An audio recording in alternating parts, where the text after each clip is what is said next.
म्हणून अशा प्रमाणे दादा अशा प्रमाणे या खंडोबाचं नामचिंतन झालं. नामचिंतन चालू गाडी झालं. लावून गेले वर निघून. हो सोय रे वाच आहे पाय. दाजी म्हणजे असं आहे का? हा पा दाजी पाय तुमची फोटो काढून घेऊ त्यांचा. दाजीचा फोटो काढून सकाळी व्हॉट्सअपला पाठवा.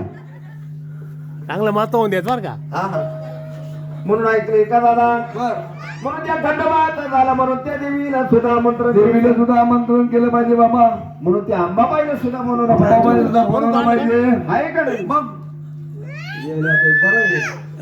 आता वर जेवायला जागा नव्हती. 3-3 पंक्ती 4-4 पंक्ती उठल्या.